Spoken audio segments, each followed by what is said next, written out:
Assalamualaikum warahmatullahi wabarakatuh. Waalaikumsalam warahmatullahi wabarakatuh. Ustaz, saya yakini apa yang terjadi saat ini pasti yang terbaik dari Allah. Ya memang, gitu ya. Allah mustahil memberikan yang tidak baik, ya. Jadi semua yang baik-baik pasti dari Allah. Kalau ada yang kurang baik itu bersumber dari perilaku kita. Jelas ya? Jadi semua datang dari Allah baik. Hujan misalnya, kita lihat hujan nih. Hujannya sih baik dari Allah. Buka Quran surah ke-31 ayat 34. Innallaha 'indahu 'ilmus sa'ah wa yunazzilul ghaits. Ya wa ya'lamu ma fil arham wa ma tadri nafsun madza taksibu ghadan wa ma tadri nafsun bi ayyi ardin tamut. Kata Allah, sungguh hanya milik Allah pengetahuan tentang 5 hal. Dan ini nggak akan pernah dibagi pengetahuan ini. Jangankan pada manusia, malaikat pun nggak tahu. Di antara makhluk yang paling dekat dengan Allah adalah seorang yang mulia, Nabi Muhammad sallallahu alaihi wasallam. Saking mulianya, tadi malam banyak saya uraikan, malaikat Jibril pun yang dekat dengan Allah nanya kepada Nabi tentang satu di antara 5 persoalan ini. Yang pertama tentang kiamat, sa'ah. Innallaha 'indahu 'ilmus sa'ah. Pengetahuan tentang waktu pasti terjadi kiamat. Di Quran tuh banyak, yaumul akhir ada, yaumul qiyamah, yaumuddin. Tapi ketika menunjuk waktu, diksinya berubah menjadi sa'ah. Sa'ah itu jam kalau bahasa sekarang. Jam itu kan ada menitnya, ada detiknya. Itu kata Allah, innallaha pakai inna. Harfu nasbin wa taukidin. Huruf penguat, penancap di dalam jiwa yang meyakinkan. Tansibul isma yang menguatkan apa yang akan disampaikan dari nama atau informasi yang disebutkan. Wa tarfa'ul khabara dan mengangkat peristiwa untuk diketahui kemudian oleh kita hukumnya. Ya, mabniun 'alal fathi la mahalla lahu minal i'rabi. Ya, didasarkan pada fathah, pembuka, diketahui, dibuka supaya paham kita. Ya. Jadi innallaha, sungguh aku yakinkan kata Allah. Tanamkan keyakinan ini pada jiwamu. Demikian cara menerjemahkannya dengan ilmu nahwu. Tanamkan keyakinan pada jiwamu. Jangan pernah ragu kata Allah. Indahu ilmus sa'ah, hanya milik Allah pertama pengetahuan tentang kiamat. Kapan terjadi kiamat? Waktunya, jamnya, menitnya. Nggak ada yang tahu.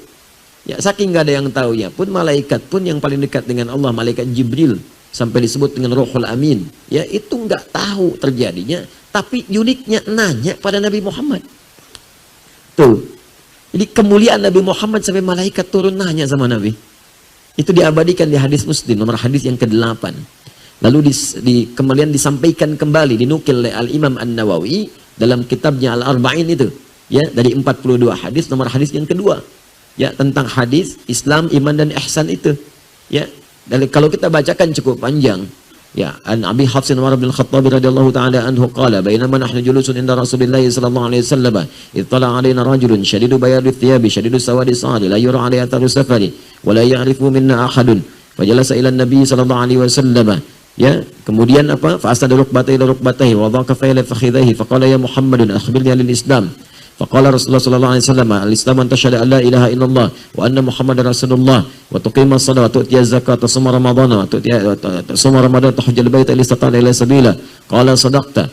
Ya, fa wajibna yas'aluhu fa yusaddiquhu. Fa akhbirna 'anil iman, fa akhbirna 'anil ihsan. Terakhir kemudian bertanya tentang kiamat. Ya, datang seorang laki-laki kepada Nabi sallallahu alaihi wasallam. Ya, tiba-tiba orang ini tidak kelihatan dari mana datangnya. Bagus putih bajunya, tersisir rapi rambutnya. Datang kepada Nabi, tiba-tiba mengambil saf terdepan sampai lututnya berhadapan dengan lutut Nabi sallallahu alaihi wasallam. Nah, ini adab dalam menuntut ilmu. Malaikat Jibril menyamar jadi seorang penuntut ilmu, datang kepada Nabi di antara halaqah Nabi sallallahu alaihi wasallam. Kalau mau datang kepada majlis ilmu pakai pakaian yang bagus. Malaikat nyamar mau datang ke majlis ilmu, datang pakai baju yang bagus. Anda malaikat bukan datang majlis ilmu pakai kaos oblong. Ya, datang yang bagus, pakai yang baik. Kemudian datang ambil saf paling depan. Saf paling depan itu fokusnya tinggi, mic-nya mati, kedengaran tetap. Fokus tinggi. Ya, mau ngantuk tahan-tahan saf depan. Ya, ya. Mau bikin status susah, mau selfie malu, dia. Anda ngambil posisi yang strategis hanya untuk urusan dunianya, memang dapat juga, cuman fokusnya nggak akan maksimal. Ya, posisi terbaik nih dekat tembok. Nah, kena kipas angin, plek tidur aja kan. Aduh, selesai doa, sarapan pulang. Baik, datang. Kemudian bertanya pada Nabi tentang perkara Islam, iman, ihsan. Setelah itu nanya mata sa'ah. Sa'ah kalimatnya. Kapan waktu tepatnya terjadi kiamat? Nanya. Kata Nabi, mal mas'ulu anha bi'alama minas sa'il. Yang ditanya tidak lebih tahu daripada yang bertanya. Anda kan lebih dekat dengan Allah. Tanya saya, kan? Baik. Nah, ini gambaran untuk juga dalam ilmu hadis ada yang menjelaskan supaya ini disampaikan kalimat dari Nabi menunjukkan asal sanad informasinya. Ini menunjukkan Nabi nggak ngarang-ngarang sendiri. Bersumber dari Allah lewat malaikat yang membawa pesan. Jadi Nabi pun tidak tahu, ya, kemudian malaikat tidak tahu, hanya Allah yang tahu. Jadi kalau ada orang bikin isu tentang kiamat, gak usah didengar. Ya, kiamat terjadi tanggal sekian, bulan sekian, tahun sekian. Wah, kasihan masyarakat. Tahun 99 tuh saya di Garut posisinya. Ada yang bikin isu kiamat terjadi tanggal 9, bulan 9, tahun 99. Itu sebagian pasar sepi. Toko tutup. Nggak kejadian. Nggak kejadian. Begitu nggak terjadi, ada isu diundur tahun 2012. Tanggal 12, bulan 12 tahun 2012. Nggak kejadian juga, nggak akan ada. Nggak akan ada. Isu-isu itu benarnya, nggak akan ada benarnya. Hanya Allah yang jamin. Kedua, ghaith. Ya, ghaith. Ghaith hak Allah. Hanya Allah yang tahu tentang kepastian pengaturan cuaca, termasuk hujan. Di sini disebut ghaith. Makanya tidak ada kepastian cuaca, yang ada perakiraan cuaca. Perkiraan cuaca.